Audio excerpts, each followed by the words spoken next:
Hello friends, welcome to Three Peppers. இன்றைக்கி kangkong கீரை எப்படி செய்யறதுன்னு பார்க்கலாம்.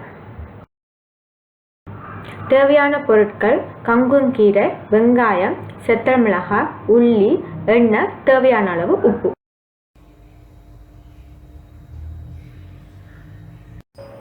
வெங்காயத்தையும் உள்ளியையும் சின்ன சின்னதாக வெட்டி வைக்கணும். கங்கோங் இலையை கொஞ்சம் பெருசாக வெட்டி வைக்கலாம்.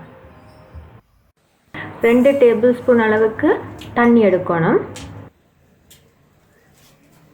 சின்ன சின்னதாக வெட்டி வச்ச உள்ளியையும் போட்டு செத்த மிளகாயும் போட்டு கொஞ்சம் உப்பும் போட்டு நல்லா அந்த தண்ணியில் கொதிக்க விடணும்.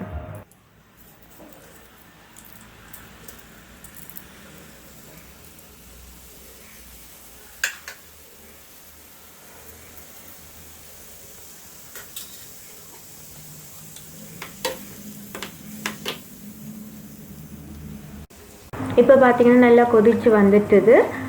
இதை தனியாக ஒரு டிஷ்ஷில் எடுத்து வைக்கணும். கடைசியாக தான் இதை போடணும். அந்த பாத்திரத்துக்குள்ளேயே கங்கோங் இலையை போட்டுட்டு மூடி அவிய விடணும். அவிஞ்சு வரும்போது கொஞ்சமாக தான் வரும். இப்போ பார்த்தீங்கன்னா நல்லா அவிஞ்சு இலையெல்லாம் சுருங்கி வந்துட்டுது.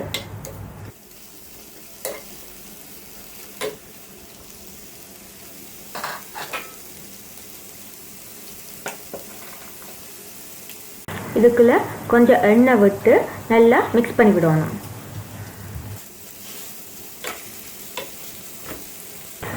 இப்போ வெங்காயமும் செத்த மிளகாயும் போட்டு கொஞ்சம் உப்பும் போட்டு நல்லா மிக்ஸ் பண்ணி விடணும். கொஞ்சம் நேரம் அது அவியணும்.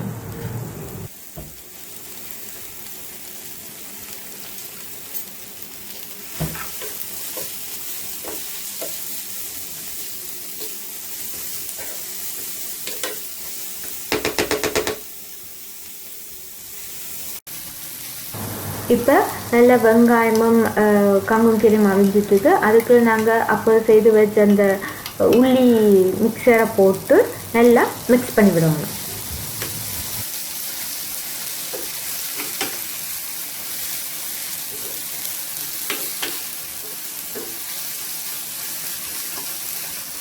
கங்கோங் கீரை ரெடி ஆச்சு ஃப்ரெண்ட்ஸ். நீங்களும் செய்து பாருங்க, டேஸ்டாக இருக்கு.